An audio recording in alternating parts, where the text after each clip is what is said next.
And now, Lifestyles Unlimited presents the Real Estate Investor Radio Show. Over the next hour, we unfold your map to financial freedom. You'll learn how to retire through investing in single-family and multifamily real estate. You'll learn how to create cash flow and build wealth so you can have the time and money to live the lifestyle you want. Welcome to the show. My name is Al Gordon, and as always, we're working on your financial freedom. On today's show, I have guests today. I have Rajeev and I have Tamara on the show, and I'll tell you what, you are going to learn a lot from the two of these folks. I can't even talk to them. I'm so excited about having them on the show. Now, I had Rajeev on the show about a year ago, and we got caught up on where they were at as far as their real estate investing. And at that time period, they were contemplating going into multifamily as lead investors, and they actually pulled the trigger on that. They did it. So let me just give you some background on who they are. They're both technology professionals. They're both people that have corporate backgrounds. They're both people that were trying to find a different way to achieve retirement in life because they realized that what they were doing, well, it wasn't working. It wasn't working. They got to a point in their life and they did it. They did a sanity check and they went, you know what? We're not anywhere closer to retirement than when we started this journey. We got to fix something. But they didn't quite know how to do it. So they started searching around for ways to figure this out. And they stumbled across Lifestyles Unlimited. Now, Lifestyles Unlimited is a real estate investor education and mentoring company. That's all they do, and they do it extremely well. I happen to be a member of the organization, as they are. And one of the reasons all of us joined Lifestyles Unlimited was because we were looking for a tactical approach to how to get real estate investing done. Now, when you listen to all the gurus that are out there, they all make great points. They all tell you certain pieces of information that strike a hold in your mind, and they make you question the trajectory of your lifestyle. And you start thinking, well, maybe I ought to change things. Maybe I ought to do something a little bit differently. But the problem with most of those other organizations is they don't give you a tactical approach to how to do this.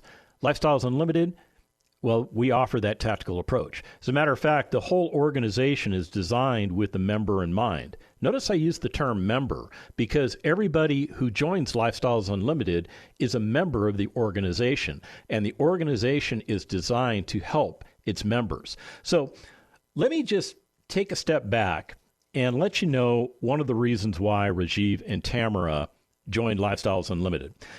They were tired of listening to their financial advisors controlling their money and telling them how to invest without any real understanding of what they were investing in.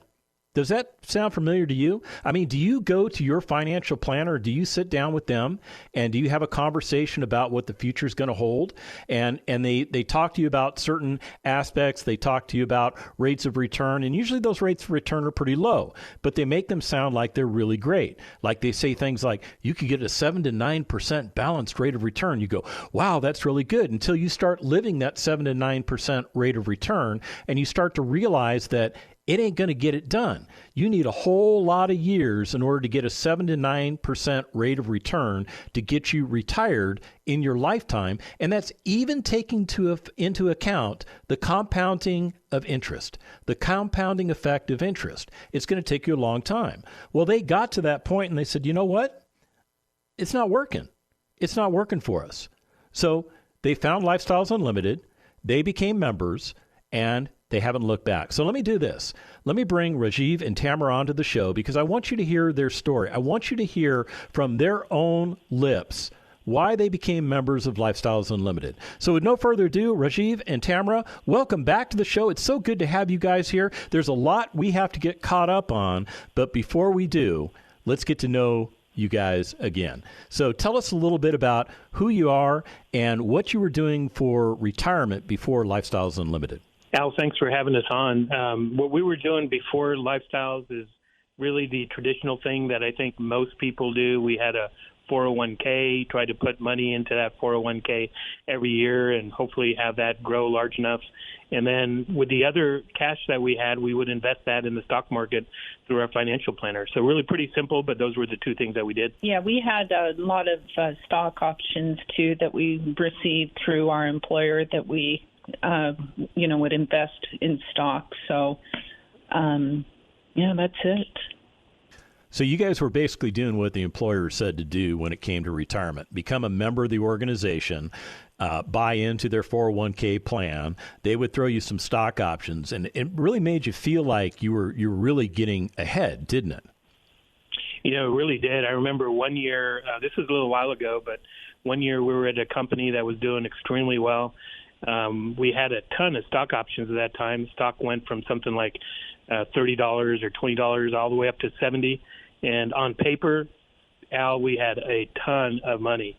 And, based on our investment strategy, the company didn't do so well during one of the crashes, and we saw that $70 go down to $20, and all of our stock options become worthless. What did that feel like? It felt awful. It felt great while I was at 70. We were living thinking that we would never have any financial problems into the future. And once it went down to 20, it was awful. And that's when we started thinking, boy, how do we ever get to a point to where we can retire? I'm just sitting here reeling from the fact that you went from 30 to 70 back to 20, and that emotional roller coaster that you guys were on. Tamara, what was that emotional roller coaster like? It wasn't good, that's for sure. And I think getting caught up in the corporate environment, we all believed it would go back up. We were pretty naive at the time. We were obviously younger. We were in high tech, and the feeling that was built up in the corporation is, hey, it'll go back up eventually. Never did, but that was kind of the feeling at the time. So, Tamara, you have a similar background, except you were more tax-oriented. Am I correct in saying that? I also worked in the high-tech industry for over 10 years, but I was more like an individual contributor and did a lot of tech support, customer service, worked with internal customers along with vendors. And then I also did personal taxes for about 6 years. So, and enjoyed my jobs, but definitely the hours took a toll. I was ready for a change. Makes sense. It makes sense to me. So what caused you guys to realize that what you were doing for retirement wasn't working? I mean, was there some event that happened, or did you guys just have a family meeting and decide, okay, we're changing the trajectory of our lives? It was kind of gradual with us. We invested our money, as we mentioned earlier, in the stock market through financial planners, and every year we would review where we have been over the past year. And so we'd make incremental progress every year, but it wasn't to the point where we felt like we would really be able to retire early or have enough time to do what we wanted to do. We weren't getting there fast enough.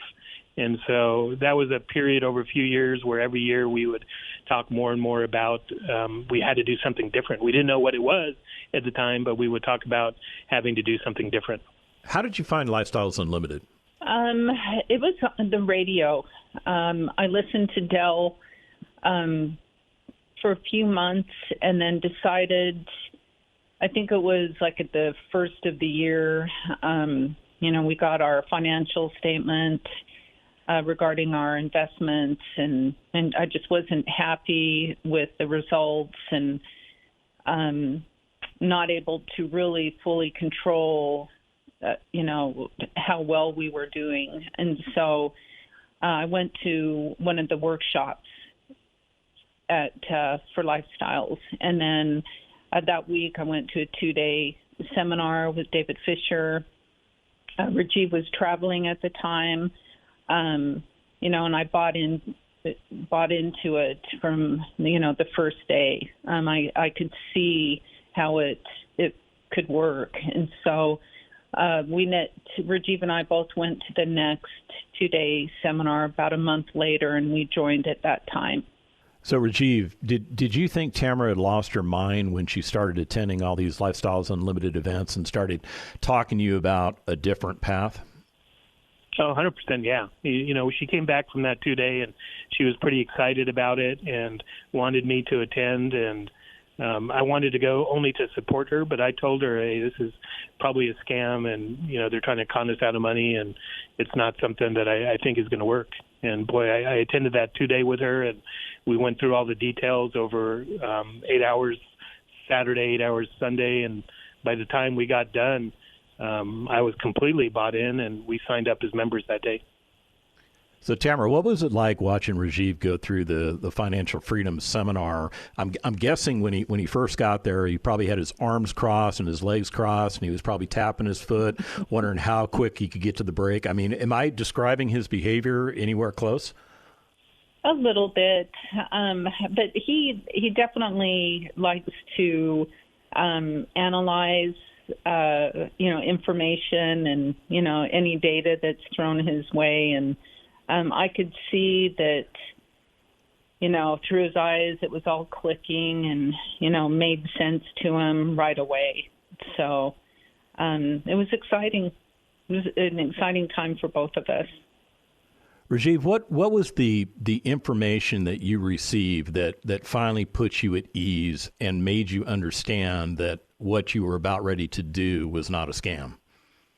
Well, there was a lot of things through the 2 days that were just really new ways of thinking for me. The first one was that we could buy apartments ourselves. I never had even entertained the idea that somebody like Tamara and I could go out there and buy an apartment complex. That was just a completely foreign thought that never entered my brain. So starting with that and then going through all the math of how the income and the expenses work and getting into a lot of the nitty-gritty details to understand exactly how that works, that was a really big part of it. And then understanding how you generate wealth over time in terms of refinancing and using that money again for a future deal, that type of concept also was pretty mind-boggling for me at the time. Where did you guys get the money to invest with? We had built up our money in two areas. One is our 401k, and the second was in our stock investments. So both of those were pockets of money, as well as the third pocket of money, which was the equity in our home. We had three different sources of funds to use. There are people listening to you right now that are screaming at the radio, Rajeev, don't do that. What are you, nuts? Don't touch the equity in your home. Don't touch that sacred 401k. The stock options, those are sacred. What did you do with all that stuff? I agree with what you just said. We had, even our family thought we were nuts. But the priority we had is we first took the money out of the stock market and used that to invest, and then we refinanced our home and took a bunch of money out for equity and used that to invest. And then pretty quickly afterwards, we took that big step of taking all of our money out of the 401k, which was a huge step and something we never thought we would ever do. And some of you are thinking this is going to turn out bad. When we come back from the break, we'll find out what happened. Stick around. Got questions? Call Lifestyles Unlimited at 855-497-4335. The Real Estate Investor Radio Show continues next. Start your real estate immersion with the free workshop live online at lifestylesunlimitedworkshop.com. Remember this, motivated sellers are found, but deals are made. A reminder from Del Walmsley, CEO of Lifestyles Unlimited. Learn how to find those motivated sellers and get the deals done. Join our free online workshop and learn how to retire in 5 years or less at lifestylesunlimitedworkshop.com. lifestylesunlimitedworkshop.com. Creating the lifestyle you've always wanted. You're hearing Lifestyles Unlimited's Real Estate Investor Radio Show. Welcome back to the second half of the Lifestyles Unlimited Real Estate Investor Radio Show. My name is Al Gordon. I'm joined by Rajeev and Tamara, and together we're working on your financial freedom. And as we went to break, Rajeev, man, he hit you with a bombshell of information. He said that after they became members of Lifestyles Unlimited, they had to figure out where to get the money to invest into real estate with. So what did they do? They looked to the places where they had money, places like their home where they had a lot of equity, places like their 401k where they had been stuffing a lot of money, places like stock options, which their employer gave to them as employment incentives, so to speak. So you guys went to the Holy Grail and you tapped into all those sources of money. Now, were you nervous? Were you scared? Or were you like 100% convinced that what you were doing was absolutely correct and you didn't have a problem with tapping into those sources of funds? So a little bit of both. We weren't 100% convinced because, to convince us 100%, we need to see the return now. So we were a little bit nervous. However, we were 100% convinced that it's the right thing to do. And when we joined in, I believe it was September of 2017, within 3 months, we had taken the equity of our house out. We had sold off a lot of the stock that we have and used that for our initial investments. We did that really quickly. And within the first year, we had gotten rid of our 401k. So we jumped off the cliff and acted really fast. But I don't think we were 100% convinced until we started to see some of those returns happen. Okay, so a little bit nervous, but still on board with the plan. How much money did you liquidate? Do you remember anywhere in the neighborhood of how much you were able to liquidate to get going with investing? Initially, it was a few $100,000 is what we pulled out of our house and sold off in terms of stocks that we owned. Okay, so the initial seed capital was a couple $100,000. Fair to say? Yes. Where are you guys at today? Now, I'm just looking. I'm not looking for your financial documents to tell me exactly what your net worth is, but where are you guys today? What did you build that couple $100,000 into today as far as net worth? So I think the best way to think about it, Al, is during that first year, we invested in about, I don't recall the exact number, but I want to say it was about 7 or 8 deals passively. And within those deals, we were able to more than double our money over a 3 to 4 year period. Wow. So a doubling effect in 3 to 4 years. So a couple $100,000 becomes twice as much, couple $100,000. And what I'm getting at is you're starting to approach that $1 million mark, are you not? Yes. And you've hit that target and you've moved on, correct? Correct. Okay. So what you're doing now is much more effective than what you used to do when you were listening to your financial planner. Is that a fair statement? Oh, absolutely. We were doing okay, I would say, with our financial planner, but once you factored in the taxes that you would pay every year, it just wasn't growing nearly as fast as the money has grown that we've invested through Lifestyles. All right, let me take you back to 2017 when you guys became members and you joined the organization. You went through the Financial Freedom Seminar and you got educated and you realized that there was a different path to go by. In 2017, when you started investing, what exactly did you decide to invest in first? Did you go to the single-family space? Did you decide to be lead investors and buy apartment communities that other Lifestyles Unlimited members could buy into? Or did you take the passive route and invest with other members? We started with apartments because we had enough funds to where that made sense. And our initial investments were with other lead investors that we had met through networking meetings at Lifestyles. So we started with passive investments first. So passive was the route that you chose. Now, why did you guys take the passive route as your initial path? I think we wanted to really learn the process and how these investments worked, and we wanted to really see how other leads handle these projects. And so after taking the training that Lifestyles offers, we felt like for us that was the best way to get started. And I'll also mention is it was very little effort on our part. So we really didn't have to worry about doing any work, to be honest. It was just a matter of selecting the leads who we felt most comfortable with.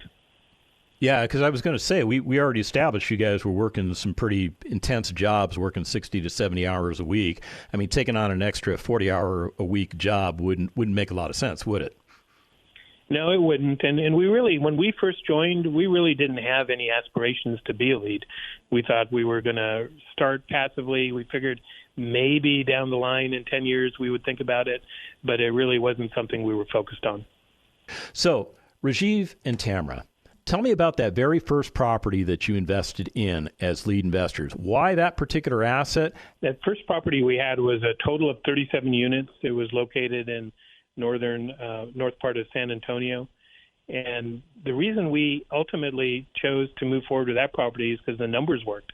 We went through the financials with a lot of detail, got a lot of help from our mentors at the time. And as we analyzed the numbers and looked at the income and the expenses and what it would be like if we were to run it, we just felt like that was a good property where we could make a good, not only a good return for our investors, but we had enough money to improve the property so that the residents that lived there would have a much better experience. And I think that ethical part that you just spoke about was a really big component for us, because we really, our approach is to do good for everyone. Yeah, I think that's huge, because as soon as you said that your focus was on your residents, that set you apart from a big part of the people that are actually in the marketplace. Because unfortunately, in our industry, there are people that buy residential assets that are not focused on the needs of the resident. They're only focused on themselves. And I think that's problematic, don't you?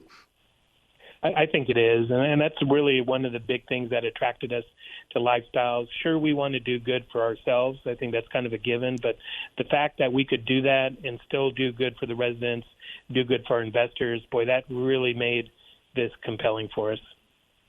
So how much good did you do for your investors? What type of return were you able to provide them? Now, you did sell the property 3 years later, correct? We did. Yeah, we sold it almost to the day 3 years later, and we made a total return of 115% across those 3 years. Okay, so let me explain that to the audience, and correct me if I get this wrong. But if I had invested $100,000 into that asset, now I did not, but I should have. Had I invested $100,000 into that asset, 3 years later, not only did I get my $100,000 back, but I received $115,000 in returns? That's correct, and those returns would have come throughout those 3-year period in terms of cash flow, and then a lump sum at the end once the property was sold. Now, you realize that you're describing to me a 38% return on investment per annum. If you would have told me that, Al, before we joined, it would have been shocking. I know, it's crazy, huh? Because, I mean, what did your financial planner tell you was a good return on investment?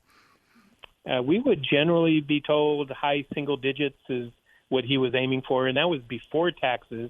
So once you pay your taxes, you're talking, middle single digit type of returns per year. Yeah, so it's a difference between mediocrity and the word that doesn't mean mediocrity, right? Oh, 100%, yeah. Yeah, it's amazing. So you bought a second asset. Tell me about that asset. That was one that was located in a really small city in between San Antonio and Austin. It was only 30 units, so it was actually a little bit smaller. But it turned out, again, to be an asset where we felt like the numbers worked, and really the same thing as our first property. It was one where we felt like we could improve the property, make it better for the residents that lived there, and we felt like we could also provide for a really good financial return for the investors that would invest their money in that property, as well as ourselves personally. Now, you went to what we would consider a tertiary market, in other words, a market that's a little bit farther away from a primary market. Doesn't that scare you? Didn't it bother you to go into an area where there aren't as many people to possibly rent from you? We were very nervous at the beginning. We had an opportunity with this particular property to manage it. We actually were brought in to manage it as a third-party property management company before we purchased it.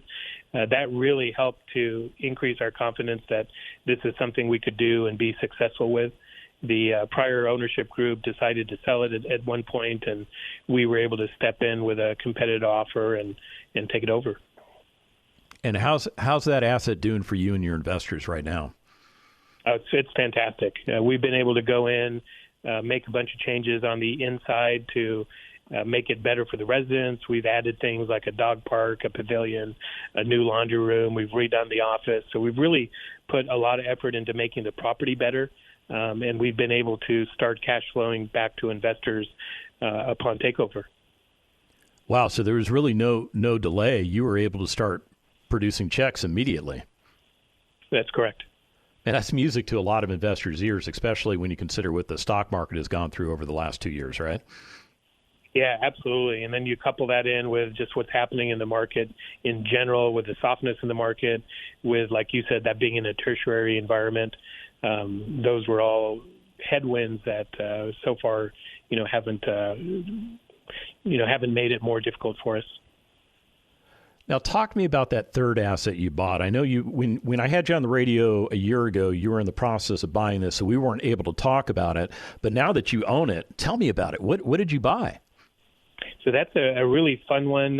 Total of 69 units. That's outside of San Antonio, and it was a little bit different than normally what you might think, because it was a brand new property. So they just finished building that over the summer. We were able to get that in the fall, and we've been working on that for the last few months. What's the difference between taking over a property like that and a traditional property like you've done before? The biggest one is we're going through what's called a lease up, and that's where, if you think about these properties that are just opening up, obviously you have to fill them with residents.